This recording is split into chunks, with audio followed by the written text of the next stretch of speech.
The freezing rain sliced through the darkness like shards of glass, soaking the grey asphalt of the desolate Pittsburgh overpass.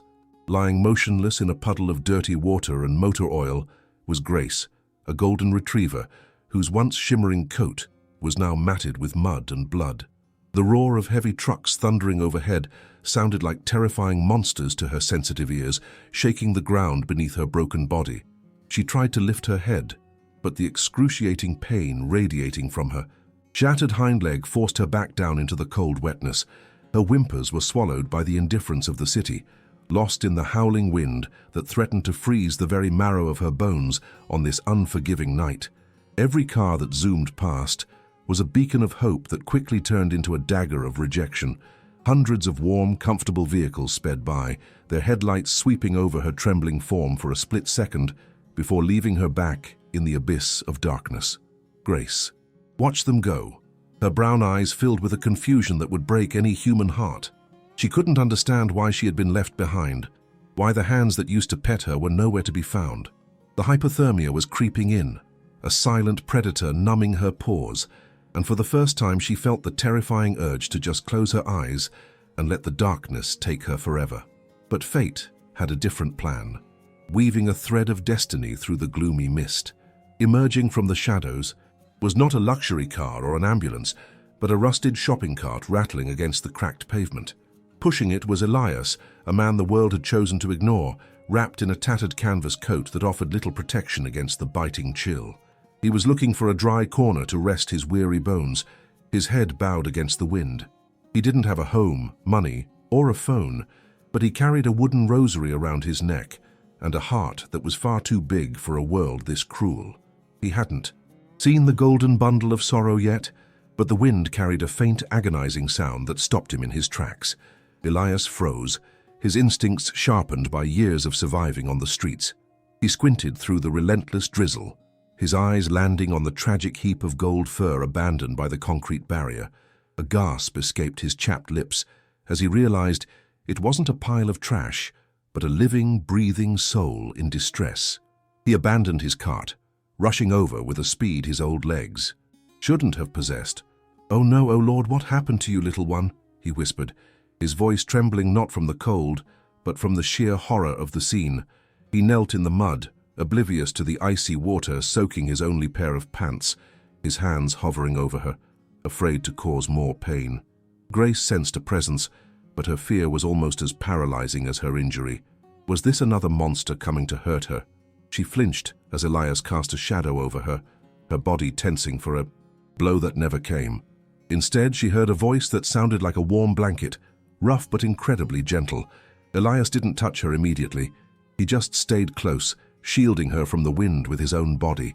He murmured soft, nonsensical words of comfort, trying to tell her that she wasn't invisible anymore. It was a standoff between terror and kindness, and the life of this angel hung precariously in the balance. Then, in a moment that would change both their lives forever, Grace made a heartbreaking decision. Summoning every ounce of strength left in her battered body, she didn't bite or growl. Instead, she slowly dragged her heavy head across the wet pavement and rested it gently against Elias's worn-out boot. It was a surrender, a silent plea that screamed louder than any bark. "Please, I don't want to die alone." It was the ultimate act of faith from a creature who had every reason to hate humanity. Elias felt the weight of her trust crash into his soul, tears instantly, mixing with the rain on his weathered face. If this poor baby's plea for help just broke your heart, please take a second to subscribe and say a prayer for her recovery. She needs a miracle right now. Elias gently stroked her wet head, his rough hands trembling with rage and sorrow.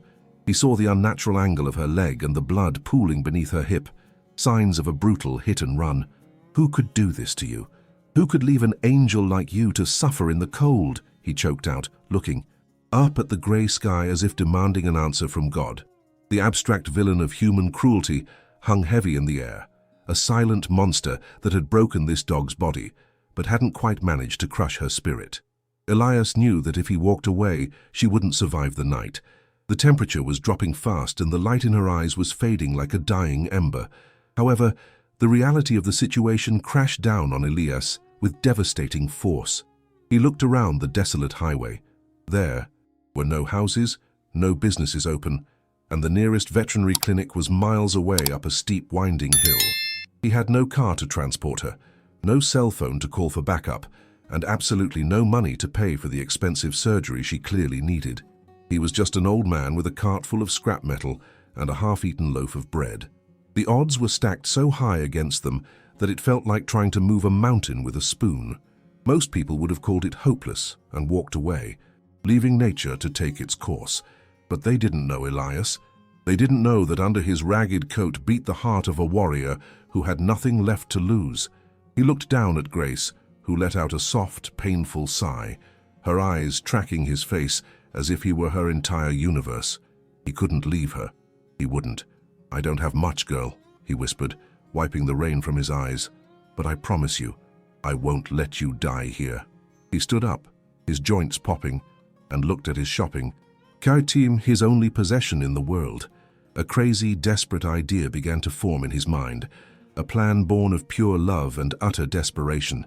He knew the journey ahead would be torture. Pushing a heavy cart with an injured dog uphill in a freezing storm was a task that would break a younger, stronger man. But as he looked at Grace's shivering form, he felt a surge of adrenaline. He was about to make a sacrifice that most wealthy people wouldn't even consider. The storm was getting worse. The wind, howling like a warning. But Elias turned his back on safety. He was ready to fight the devil himself to save this dog, unaware that the hardest part of the night was just beginning. Please hit the like button if you believe God sends angels to save angels. May the person who abandoned her find justice, and may everyone who loves animals be blessed today. Elias stared at his wobbly shopping cart, filled to the brim with aluminum cans, a spare pair of boots found in a dumpster, and bundles of newspapers for insulation. It was his entire net worth, his survival kit for the winter. But looking at Grace's trembling body, he didn't hesitate for a single second. With frantic movements, he began tossing his belongings onto the wet asphalt. The clatter of empty soda cans echoing against the concrete sounded like a chaotic symphony of sacrifice. He threw out his extra clothes, his scavenged treasures, everything that weighed the cart down. He was emptying his life to make room for hers, a trade-off that only a soul touched by Grace would make. The last item remaining in the cart was a moth-eaten wool blanket, the only barrier between Elias and the deadly frost at night. He looked at it, then at the shivering dog in the puddle. His hands shook as he spread the blanket carefully over the cold metal grid of the cart's bottom, creating a makeshift stretcher. "It's not a king-size bed, girl, but it's dry," he murmured, his voice cracking with emotion. The wind whipped through his, now thin jacket, biting into his skin, but the warmth of his mission fueled a fire inside him that the storm couldn't extinguish. He was ready, but the hardest part was about to begin. Lifting a 60-pound golden retriever who is in agony is a dangerous task, even for a professional. For an elderly, malnourished man with aching joints, it was a Herculean feat. Elias knelt beside Grace, sliding his arms under her muddy belly and chest. Grace let out a sharp, guttural yelp as the movement shifted. Her shattered leg, her instinct to protect herself flared up, and she snapped her jaws near Elias's face. Not out of aggression, but out of blinding pain. Elias didn't flinch. He didn't pull back. He just whispered, "I know, baby. I know it hurts. I'm so sorry." He took a deep breath, gritted his teeth and lifted. His back screamed in protest, and his knees buckled under the sudden weight, threatening to send them both tumbling back into the grime. For a terrifying second, it looked like he wouldn't make it, like gravity and age would win this battle. Grace panicked, her legs flailing, her claws scratching his forearms, drawing blood. But Elias held on with a grip of steel, fueled by pure adrenaline.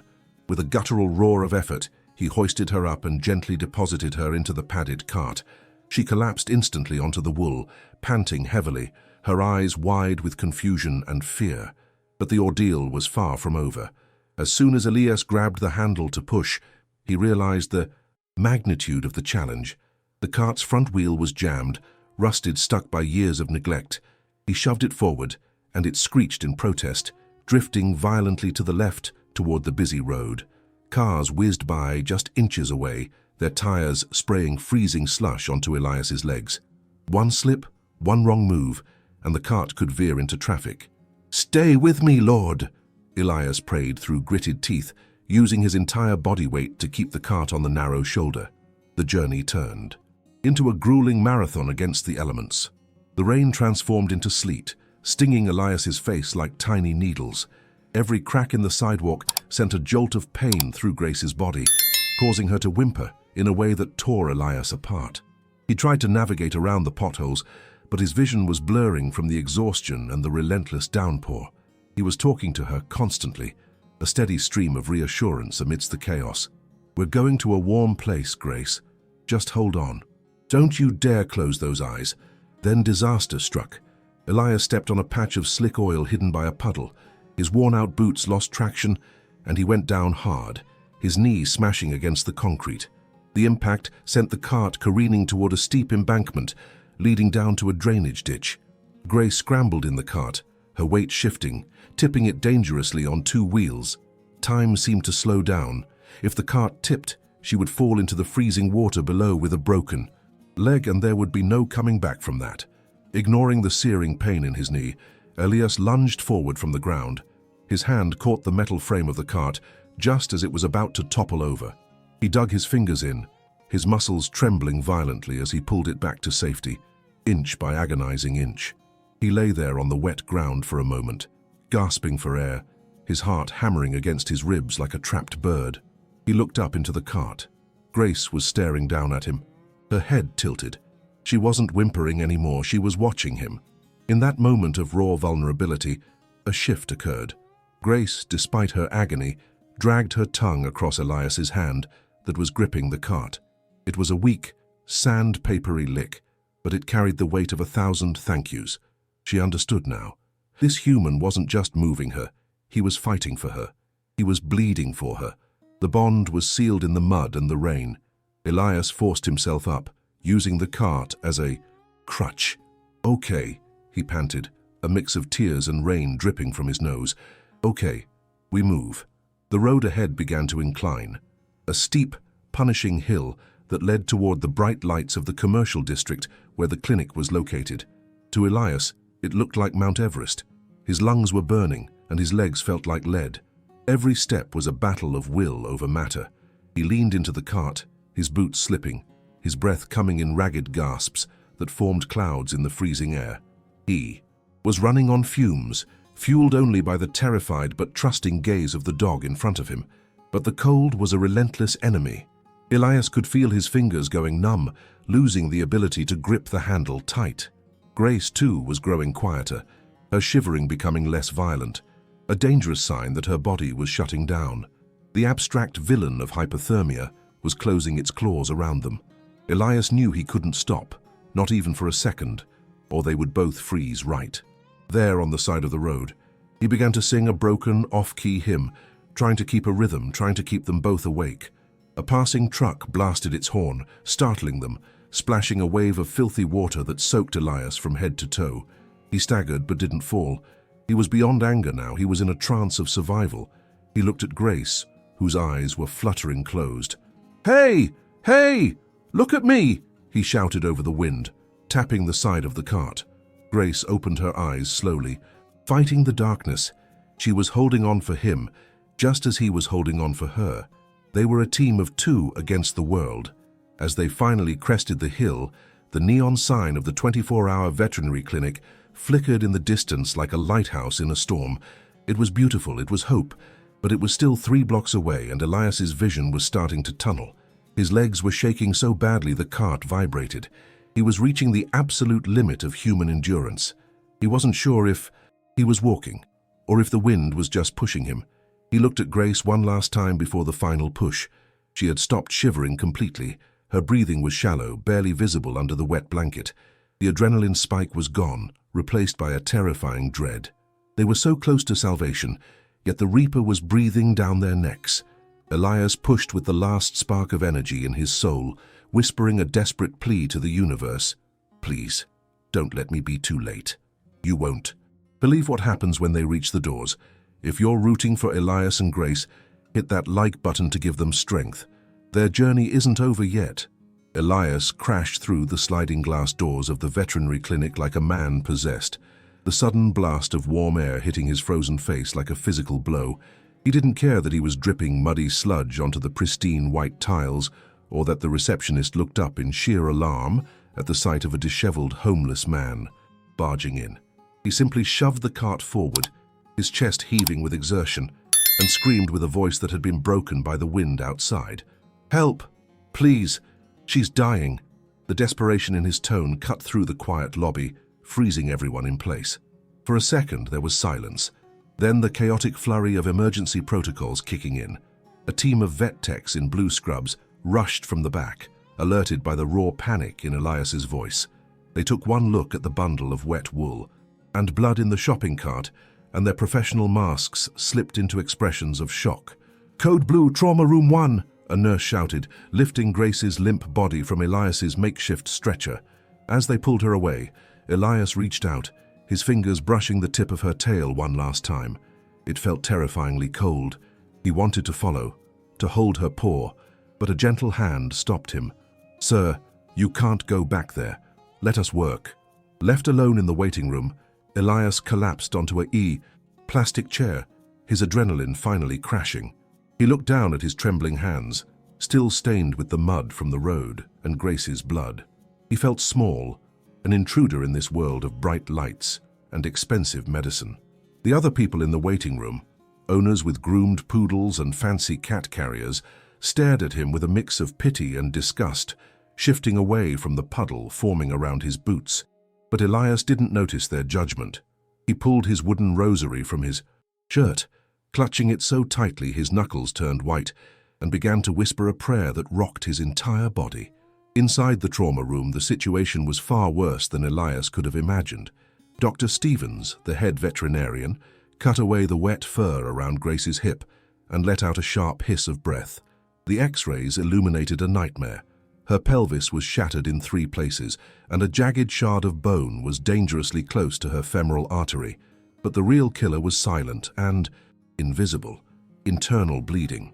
Her abdomen was filling with fluid, and her blood pressure was plummeting. "She's crashing!" a tech yelled as the heart monitor began to wail a frantic, uneven rhythm. The abstract villain was no longer the cold or the car. It was death itself, standing right there in the room. Dr. Stevens stepped out into the lobby, her face grim and serious. She approached Elias, who jumped up like a startled deer. Did she make it?" he stammered, twisting his cap in. His hands, the doctor sighed, kneeling to be at eye level with him. "She's alive, but barely. She has massive internal trauma and needs immediate complex surgery. It's going to be very expensive, and the chances of her surviving the anesthesia in this state are less than 10%. She paused, looking at Elias's tattered coat. "Sir, do you have the means to—" Elias didn't let her finish. He dug into his pockets, pulling out a crumpled $5 bill, 3 quarters, and a handful of wet pennies, his life savings. He held them out with shaking hands, tears streaming down into his grey beard. "I know it's not enough," he choked out, his voice cracking with humiliation and love. "But I will work for you. I will clean the cages, scrub the floors, I'll do anything. Just please don't kill her because I'm poor. She's all I have." The raw honesty of his plea hit Dr. Stevens harder than any medical textbook ever could. The doctor looked at the coins, then at the man who had dragged a 60-pound dog miles through a freezing storm. She closed Elias's hand over his money and shook her head, tears forming in her own eyes. "Put that away, Elias," she said softly. "We aren't doing this for money tonight. We're doing it because you carried her here." She stood up, her jaw set with determination. "I'm going back in. Pray hard, because she's going to need a miracle." She turned on her heel, leaving Elias sobbing with relief and terror, falling to his knees on the linoleum floor. The next 4 hours were an agonizing blur of time. In the operating room, it was a war zone. Grace's heart stopped twice on the table. The alarms blared, filling the room with the screeching sound of flatlines that make every vet's blood run cold. "Pushing epinephrine. Come on, girl, don't you quit on him," Dr. Stevens commanded, performing chest compressions on the fragile ribcage. For a terrifying minute, there was no response. The room went silent, the only sound the hiss of the ventilator. It seemed like the fight was lost, that the cruelty of the world had finally won. But deep within the fog of anesthesia and shock, something flickered in Grace's mind. It wasn't pain, and it wasn't fear. It was the memory of a rough hand stroking her head and a voice promising safety. That connection, forged in the freezing rain, was a tether stronger than death. On the monitor, a faint green spike appeared. Beep, then another. Beep. The rhythm returned, weak and thready, but steady. A collective sigh of relief swept through the room, loud enough to deflate the tension that had been suffocating them. She had decided to stay. Out in the lobby, the sun was beginning to rise, casting a pale grey light through the windows. Elias hadn't moved from his spot on the floor. He had prayed until he had no words left, just a silent vibration of hope in his chest. The door to the back opened, and Dr. Stevens emerged, looking exhausted, her surgical cap askew. She walked over to Elias, who looked up with eyes that were terrified to ask the question. She didn't speak immediately. She just smiled, a tired, genuine smile. "She's a fighter, Elias. She made it." Elias didn't cheer. He didn't jump. He simply buried his face in his hands and wept deep, guttural sobs that shook his thin frame. It was the release of a man who had carried the weight of the world on his shoulders all night. The receptionist, who had initially judged him, walked over and silently placed a hot cup of coffee and a blanket over his shoulders. The humanity in the room had shifted. He wasn't a homeless man anymore, he was a hero. Can I see her?" he whispered, wiping his face with his sleeve. "She's still groggy, and she's hooked up to a lot of machines," Dr. Stevens warned gently as she led him down the sterile hallway. "Don't be scared by the tubes." They entered the ICU, a room filled with the soft humming of equipment and the smell of antiseptic. In the corner cage, wrapped in thermal blankets and bandaged from hip to toe, lay Grace. She looked so small, so fragile, like a broken toy patched together. Elias approached the cage slowly, afraid that breathing too hard might shatter her. He pressed his face against the metal bars. "Grace," he whispered, his voice trembling. "It's me, Papa's here." For a moment, there was no movement. Then, the miracle happened. Grace's nose twitched. She recognized the scent, not of the streets, but of the man who saved her. Her eyelids fluttered open, revealing brown eyes that were groggy but clear of pain. And then, under the blankets, a slow, rhythmic thump, thump, thump began. She was wagging her tail. The vet said she had never seen a dog fight this hard to live. But the battle isn't over yet. Grace has a long road to recovery. If you are crying happy tears right now, comment "Amen" to bless her new life. Elias reached his fingers through the bars, and Grace pushed her nose against them, letting out a soft sigh of pure contentment. The machine monitoring her vitals showed her heart rate steadying even more at his touch. It was medical proof of love. Dr. Stevens watched from the doorway, wiping a tear from her cheek.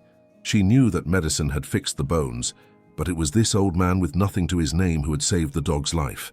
The sun finally broke through the clouds outside, illuminating the cage in a shaft of golden light. The night was over. 2 months have passed since that nightmare on the highway, and the transformation is nothing short of biblical.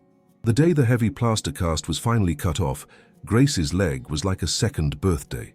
As the saw buzzed, she didn't shake with fear. She looked at Elias, who was holding her paw, and offered a goofy, open-mouthed grin. When her leg was free, looking a bit thin but straight and strong, the first thing she did wasn't to run. She used that healed leg to scratch behind her ear, a simple pleasure she had been denied for weeks. Groaning in pure ecstasy, while the vet staff laughed through their tears. The victim was gone, the survivor had arrived. Then came the spa day, the moment every viewer waits for. Grace was lifted into a warm bath, the water turning dark as it rinsed away the last remnants of the gutter, the oil, the grime, and the smell of abandonment. She stood still, closing her eyes as the warm suds were massaged into her skin. It was a baptism, washing away the old life of pain to reveal the new creature beneath. When they blow-dried her, the dull, matted fur exploded into a cloud of shimmering spun gold. She looked like a lioness, majestic and proud. She wasn't just a dog anymore. She was a queen, reclaiming her throne. But the physical healing was just the beginning. The real magic was her spirit coming back online.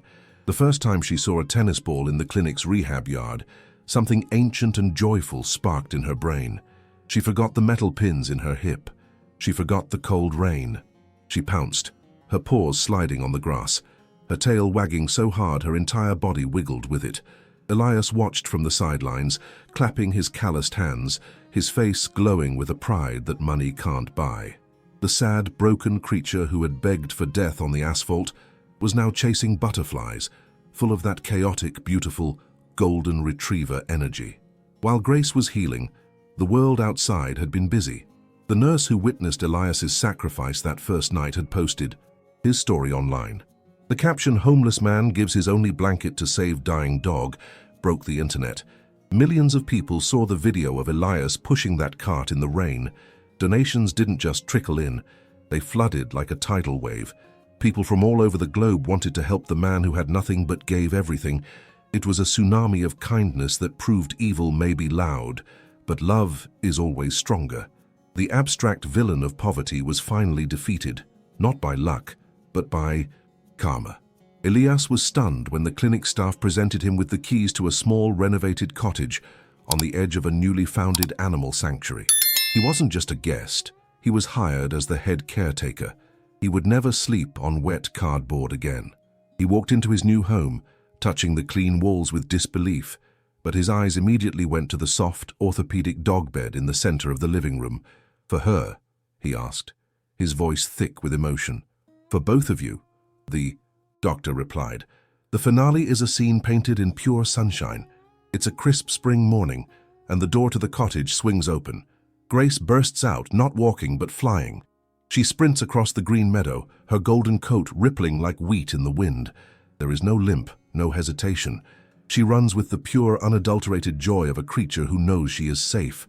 She circles back, tackling Elias into the grass, covering his face with slobbery, happy kisses.